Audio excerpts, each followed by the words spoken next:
Bonjour Christophe. Bonjour. Première question, vous avez quand même l'habitude, l'état des troupes avant ce match face à Toulouse. Le groupe est au complet par rapport aux joueurs, à part Ange Ngata et Nathan Buyukala qui sont blessés de longue date, mais après tout le monde est opérationnel. Bon, ce match face à Toulouse, c'est un match à l'extérieur sur le papier quand même difficile. Toulouse est dans une bonne série. Bon, le PSG, on met souvent entre parenthèses. Mm. Mais voilà, c'est un match difficile à quel s'attendre avec une bonne forme à l'extérieur. Dernièrement pour la Auxerre. Voilà, Ouais, on ouais. sait que ça va être difficile quand même. Non, c'est que c'est une équipe qui est sur une pente ascendante. Après, oui, on met de côté le match de PSG, même si je pense que le score est sévère pour eux parce qu'ils auraient dû et pu égaliser. Après, voilà, c'est une équipe qui est très performante, on le sait, qui a changé aussi pas mal de joueurs intersaison et qui commence à prendre son rythme de croisière. Donc, une équipe très très solide dans son organisation, une organisation qui est un peu similaire à la nôtre. Ils ont passé 3 matchs sans prendre de but, avec 3 joueurs devant qui ont à la fois des capacités individuelles, des capacités collectives de faire d'énormes différences sur les 1 contre 1. Donc voilà, un match, on sait, très difficile à Toulouse. Est-ce que la petite fatigue post-trêve qui avait peut-être expliqué, vous avez en tout cas donné un petit élément là-dessus après le match contre Angers, qui a peut-être expliqué la fatigue et les petites imprécisions techniques contre Angers, vous sentez qu'elle est passée, que là vos joueurs sont un peu mieux, on va dire? Ben, disons qu'on a pu faire une semaine de travail tous ensemble. Donc déjà, c'est déjà une belle chose parce que on le sait, après les trêves, on n'a pas travaillé avant le match d'Angers. Enfin, on n'a pas travaillé, on a travaillé avec les joueurs qui étaient là, mais il y a beaucoup de joueurs qui étaient absents. Là, on a fait une séance, une semaine avec l'effectif au complet. C'est toujours plus agréable et plus confortable de travailler comme ça. Après, le match, oui, on sait qu'on a raté notre match contre Angers. Mais voilà, ça fait partie aussi des saisons. On ne peut pas être tout le temps sur le même niveau, même si on l'espère, parce que la régularité fait que c'est là qui ça permet aux équipes d'être bien placées dans le championnat. Mais bon, nous on est quand même sur une bonne série, comme je dis. Certes, on n'a pas fait le meilleur match, mais on a pris 3 points. Ça, c'est hyper important. Parce qu'on est allé chercher d'autres valeurs de solidarité, de combativité. Et ça aussi, c'est le caractère d'un groupe. Donc il faudra être bien meilleur, bien sûr, à Toulouse, on le sait. Avec et sans le ballon, retrouver un peu ce qu'on est capable de faire, à la fois dans l'intensité, dans la vitesse qu'on est capable de faire avec et sans ballon. Sur le rapport de force entre les deux équipes, à quel type de confrontation vous vous attendez en termes de possession, en termes d'intention? Une équipe que, comme je dis, qui est à la base organisée dans le même système que nous, mais capable aussi de beaucoup le déformer avec des joueurs qui ont beaucoup de capacités athlétiques. Ils font beaucoup d'efforts. Donc il va falloir être capable de créer des surnombres aussi, dans nos sorties de ballon, être intéressant. Ça va être un match très, très intéressant sur le plan tactique. On va voir l'équipe qui va être capable de déformer un peu son système pour poser des problèmes. Mais voilà, c'est toujours, chaque match nous pose des problèmes différents. Donc celui-là en est un, puisqu'on va, entre guillemets, au départ du match, on est en miroir. Voilà, après. Donc quand on est comme ça, il y a certes les 1 contre 1 qui vont être importants, parce que quand mais c'est surtout pouvoir créer aussi des déséquilibres, être capable de déformer notre système. Voilà, donc match intéressant à préparer. Ouais. Est-ce que ce sera autant un miroir que contre Angers, où là on avait deux équipes qui se sentaient peut-être un peu mieux sans la possession? Là je parle du match Mm. précédent. Est-ce que c'est ce même type de Non, non, je miroir là? pense pas. Déjà, Toulouse est une équipe vraiment très proactive qui va chercher, qui met un gros pressing. Donc, en termes d'intensité et de rythme, ce ne sera pas du tout le même match que dimanche, j'en suis presque persuadé. Bon, on l'a vu de toute façon sur les données aussi, que ce soit nous, Angers, on a fait un match ouais, un match minimum sur les données athlétiques. Donc voilà, il n'y avait pas de rythme, il n'y avait rien, on l'a vu. Je pense qu'à Toulouse, ça va être complètement différent. Vous attendiez une victoire face à une équipe concurrente au maintien depuis le début de la saison, c'est fait face face à Angers. Maintenant, la prochaine étape, c'est peut-être essayer de remporter contre une équipe de moindre calibre. Vous avez fait de grosses performances à Marseille ou à Lyon. Mais voilà, cette étape, c'est de pouvoir, pourquoi pas, aller chercher des points face à des équipes comme ça à l'extérieur. C'est une autre étape, en tout cas, pour vous, dans votre tête ou pas? Non, l'étape, c'est comme je dis, l'étape, on ne voit pas plus loin que Toulouse. L'étape, c'est d'aller à Toulouse face à une très belle équipe, dans un match très difficile, et d'essayer de faire avancer le compteur. Ça, c'est la finalité, mais comment on fait? Donc voilà, on a travaillé cette semaine pour essayer de trouver un peu des failles dans cette organisation toulousaine et nous pouvoir les mettre à profit pour les mettre en difficulté. Mais on ne regarde pas plus loin que ça parce que voilà, je crois que la lecture de notre championnat depuis le début nous permet de ne pas regarder trop loin parce qu'on n'a plus pris de points contre les soi-disant équipes plus fortes que les autres. Donc voilà, il faut qu'on soit, nous, focus sur notre performance. Et voir le seul match à voir pour le moment et la seule performance et le seul objectif qu'on doit avoir, c'est faire un bon match à Toulouse dimanche. Dans quelques minutes, va s'asseoir à votre place de Novan Léon, qui a eu une première partie de saison un peu difficile. Et dernièrement, par contre, voilà, il est sorti de très belles prestations. Il y a eu un changement chez lui, il y a eu quelque chose qui a switché dans sa tête. Je ne sais pas, en tout cas.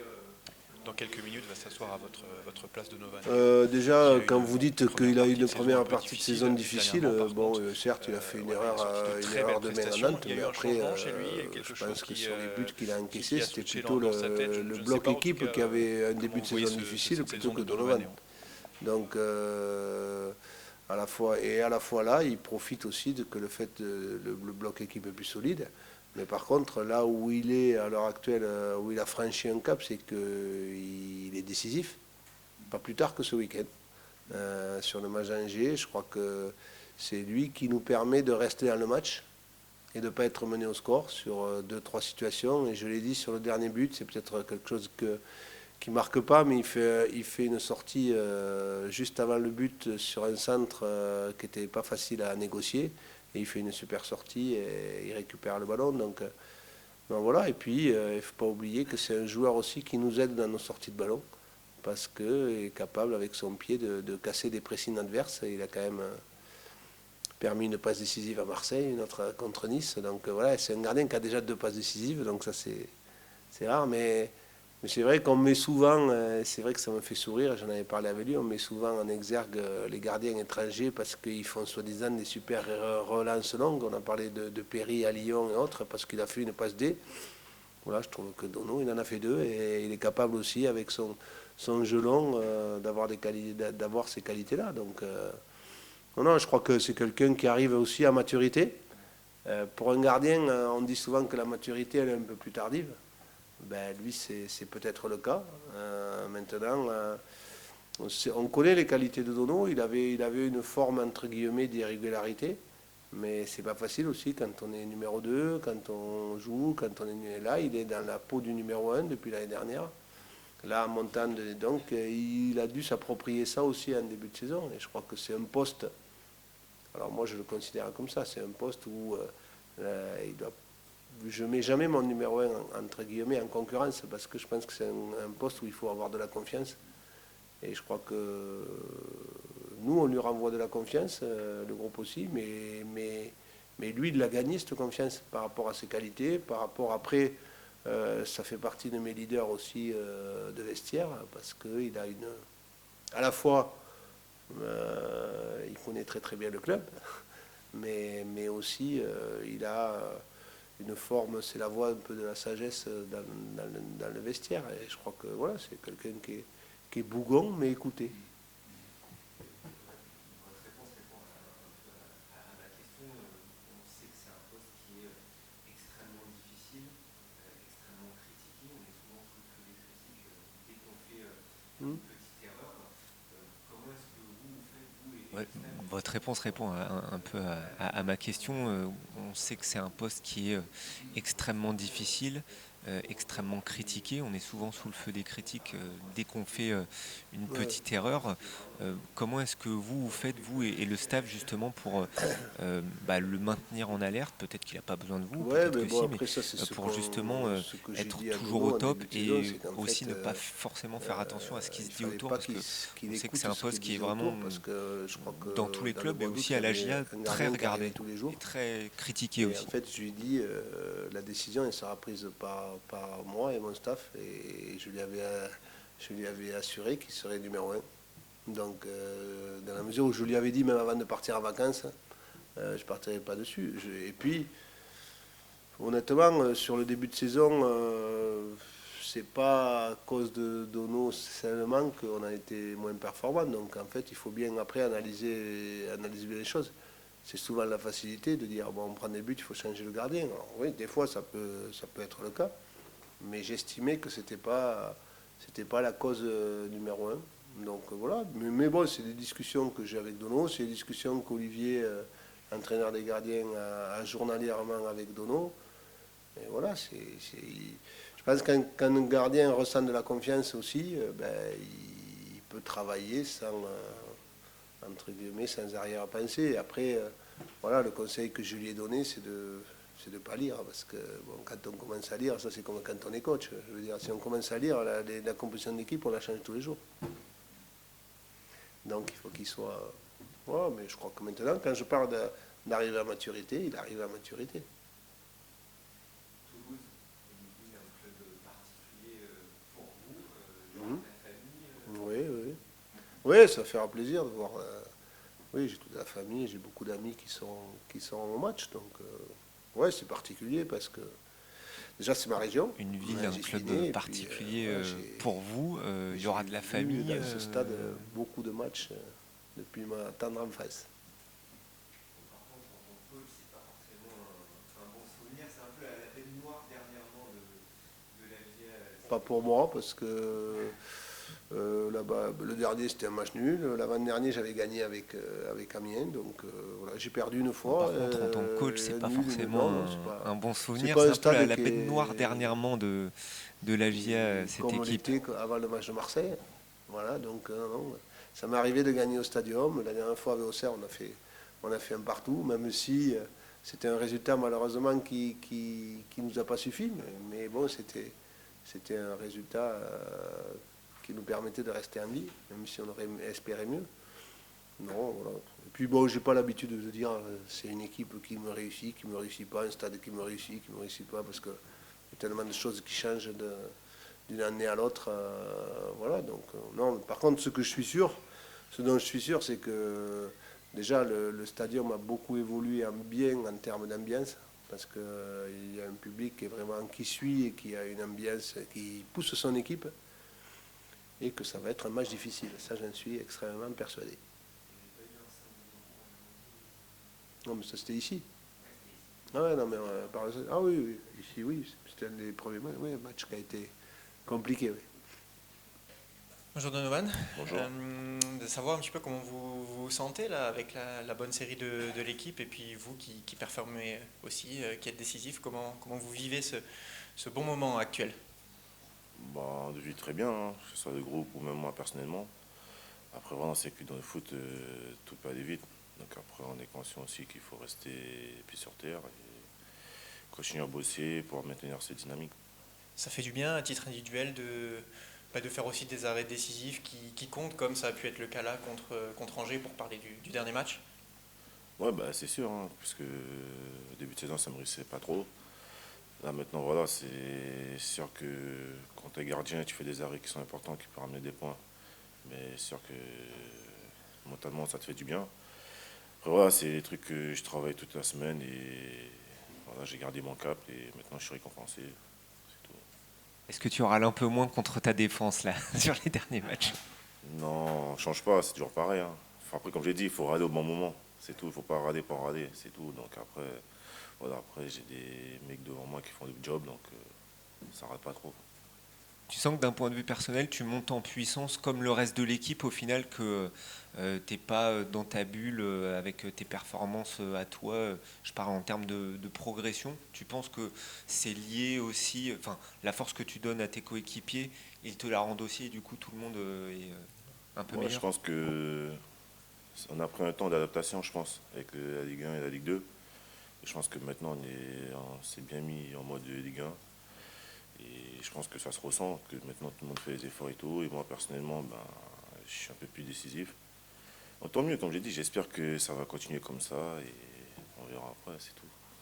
Pour revenir sur ce début de saison, et puis il y a eu l'erreur à Nantes, où tu as pu être un peu critiqué aussi dans l'environnement. Comment toi tu as fait pour gérer cette situation? Est-ce que ça t'a touché ou est-ce que finalement tu t'écoutes pas ça? Bon, vous savez, dans le milieu, on est souvent sujet aux critiques, hein. Surtout quand tu es gardien de but, donc tu es le dernier rempart. Comme je dis, dans un match, par exemple, tu peux faire plein d'arrêts, tu vas rater un truc, on va retenir ce que tu as fait de mauvais. J'ai en référence, par exemple, au match de Monaco, donc voilà. Après, c'est le milieu, c'est comme ça. Je suis assez grand, assez mature pour penser à autre chose. C'est ce que j'ai fait. Et puis, comme je l'ai dit, maintenant, voilà, je suis récompensé. Maintenant, c'est à moi de garder le cap pour maintenir ce niveau tout au long de la saison. Le coach nous a dit qu'il t'avait conseillé de ne pas lire, de ne pas écouter ce qui pouvait se dire Oh, autour. ça, c'était au début, mais même Et moi, aussi, sur pendant la le période des plan transferts. perso, c'était. Oui, mais convoqué au début de la saison et tout, par rapport à ce qu'ils faisaient dans les médias et tout, par rapport à l'arrivée d'un gardien, des trucs comme ça et tout, etc. Il était clair avec moi. Après, voilà, après, comme j'ai dit, c'est dans ce milieu, souvent sujet aux critiques quand tu es gardien de but et que, par exemple, l'équipe est moins performante, ben, ça peut être le gardien de la cible ou l'attaquant. Après, voilà, c'est moi, j'ai eu la confiance de mon groupe et tout, du staff. Et moi, je continue à travailler comme il fallait. Et comme j'ai dit, maintenant, on est récompensé. Mais voilà, il ne faut pas s'arrêter sur ça, il faut continuer à bosser et atteindre nos objectifs, c'est tout. Est-ce que tu as changé quelque chose justement de passant de la Ligue 2 à la Ligue 1 dans ta préparation, qu'elle soit mentale ou physique? Non, non, j'ai rien changé, non. Non, non, j'ai rien changé, je suis toujours pareil, hein. Non, Ce qui t'aide aussi, on en parle très souvent, c'est cette fameuse confrérie les gardiens. des gardiens. Qu'est-ce que tu peux nous dire justement sur comment elle se porte là en Ligue 1, comment vous vous soutenez les uns les autres et qu'est-ce qui fait que justement ça t'aide à être performant dans le concret au quotidien? Bah, toujours pareil, hein, ça se passe bien, même avec l'arrivée de Tom et tout, qui a remplacé Tony et tout. Non, ça se passe très bien. D'ailleurs, c'est très important, je pense, qu'on a un groupe sain et tout, une concurrence saine et tout. Après, voilà, après je pense qu'il y a un gros boulot aussi d'Olive. Parce qu'Olive, voilà, après chaque match, on débrief et tout. Euh, Même le lendemain, et puis on débrief. Même après les matchs, on débrief direct. Mais voilà, après, on échange beaucoup. Et je pense que aussi, son discours aussi m'a permis aussi de passer à autre chose. Et je pense que ça, c'était important. Et après, j'ai aussi mes proches voilà, qui m'ont dit de ne pas douter de moi, des trucs comme ça, de garder ma confiance. Et donc voilà, c'est comme ça. C'est-à-dire passer à autre chose, c'est vraiment être focus sur tes performances, sur ce que te disent tes plus proches et pas s'épancher sur ce qui se dit sur les réseaux sociaux par exemple? Moi, voilà, de toute façon, les réseaux, je regarde pas. Tout ce qu'ils disent sur les réseaux, je regarde pas. Donc, voilà, je pense que c'est bien de toute façon. Parce que bon, les réseaux, les gens, ils se pensent tout permis. Donc, c'est bien parfois de switcher sur ça et de laisser les gens parler. Et après, c'est tout. Moi, je m'occupe que du terrain. Après, tout ce qu'ils disent sur les réseaux, on ne peut pas empêcher les gens de parler. De toute façon, c'est comme ça. Et donc, voilà. Tant que moi, je suis bien dans ma vie et au niveau du foot, ça va. Mais ça va, t'es épargné justement par les critiques. Je veux dire, ça te revient pas aux oreilles, ça te blesse pas. Si, bah après, forcément, vous avez toujours des amis qui disent ouais, un tel a dit ça sur toi, un tel a dit ça. Après, moi, j'ai dit franchement, je m'occupe pas, laisse-les parler, c'est pas grave. J'ai dit, moi, je me concentre sur mon football, c'est tout. Après, les gens, ils peuvent parler, vous savez, la carrière, elle est courte, hein. Demain, tu es là, aujourd'hui, tu es là, demain, tu n'es peut-être pas là. Donc voilà, ce que les gens disent là, peut-être que dans quelques années, ben, ça sera derrière moi. Donc les gens ils peuvent parler maintenant, je sais que plus tard, c'est fini, il n'y aura plus de Donovan néant. Donc au moins, c'est vivre l'instant présent, c'est tout. Je voudrais parler aussi un petit peu de ton rôle de cadre au sein de cet effectif. Le coach a parlé de sage et de quelqu'un de bougon, mais bougon écouté. Est-ce que tu peux nous en parler un petit peu? Non, c'est parce qu'il y a des joueurs, quand on organise des trucs, ils sont jamais contents. Donc voilà, donc parfois après, ils disent que ouais, je fais que bouder et tout, mais au final après, je boude, mais quand je dis un truc après, ils le font. Donc voilà, c'est en fait on a un petit groupe de pour y gâter quasiment, mais bon, ça va. Je dirais que tu as une espèce d'autorité naturelle de par quoi? La carrure, la voix ou l'exemple que tu donnes sur le terrain, c'est quoi? Alors ça, je sais pas, il faut demander aux joueurs. Non, après, je sais que dans les vestiaires, voilà, je suis apprécié et tout, donc après, je suis un des plus anciens, quasiment, avec Raph au niveau de l'âge. Donc après, je suis beaucoup écouté, mais après, vous savez, moi, je reste à ma place quand même. Mais quand j'ai un truc à dire, je le dis, et après, vice-versa pour les autres, quoi. Et ça te fait quoi de performer avec le maillot de ton club formateur en Ligue 1, voilà, enfin à 30 ans, tu l'as dit, c'est 32. 32. Ouais, je te rajeunis. Les jeunes encore à la trentaine. Ouais. Mais qu'est-ce que ça te fait, du coup, d'être arrivé à ce niveau-là, d'avoir atteint la maturité? Tu l'as dit, une carrière c'est courte, mais globalement, qu'est-ce que tu ressens? Bah, je suis très content, parce que quand je suis parti de ma gueule natale à 15 ans, ben, j'avais pas objectif d'être pro. Après, voilà, il y a eu des montagnes et tout, mais après, voilà. C'est bien, je suis content. Après, comme j'ai toujours dit, hein, c'est pas une fin en soi, c'est qu'après, voilà, il faut maintenant durer et tout. Après, c'est sûr qu'arriver à la GIA et être en pro avec ce club et jouer en Ligue 1 avec ce club, ça fait du bien. C'est une belle récompense et tout, même pour les éducateurs que j'ai eu avant et tout. Mais après, voilà, c'est du travail après, je sais pas, après. Je sais pas. Mais je suis content, quoi. C'est tout. Tu parles de ta Guyane natale, est-ce que justement, avec ces montées en Ligue 1, ils peuvent venir te voir, toute ta famille qui est restée là-bas, tu es souvent en contact, à quel point ça t'aide aussi pour performer? Toute ma famille est là-bas. Après, c'est sûr que quand il y a la trêve, ben, je profite pendant qu'il y a les sélections pour voir mes proches et tout, parce que je vais pas trop souvent. Et après, ben, vous savez que les trajets et tout, le boulot, c'est compliqué pour que mes proches puissent venir me voir. Mais bon, j'échange assez souvent avec ma famille et ça fait du bien aussi. Même des moments difficiles, ben, ils étaient là et tout, on échangeait. Voilà.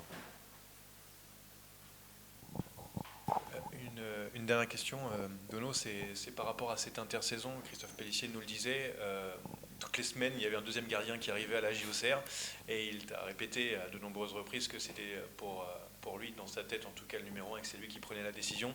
Ça t'a rassuré ça aussi ou est-ce que tu as toujours eu des craintes que quelqu'un vienne Non, pour perturber la hiérarchie, on va dire? non, j'étais rassuré parce qu'après, voilà, par rapport à ce qui s'est passé il y a 2 ans, le nouveau staff, ils m'ont dit que voilà, eux, s'ils me disaient un truc, que voilà, si demain il y a un gardien qui devait arriver pour être en concurrence ou pour prendre la place numéro 1, ils me l'auraient dit clairement et tout. Et c'est ce qu'il y avait eu même il y a 2 ans quand ils sont arrivés. Ils étaient clairs avec moi, ils ont dit que voilà, il y a André qui arrive, le club ils ont fait ce choix et tout, etc. Donc voilà. Non, ça a toujours été clair et d'ailleurs je pense que c'est ça qui fait aussi qu'il y a une grande confiance et tout. Après voilà, non, c'était clair ça.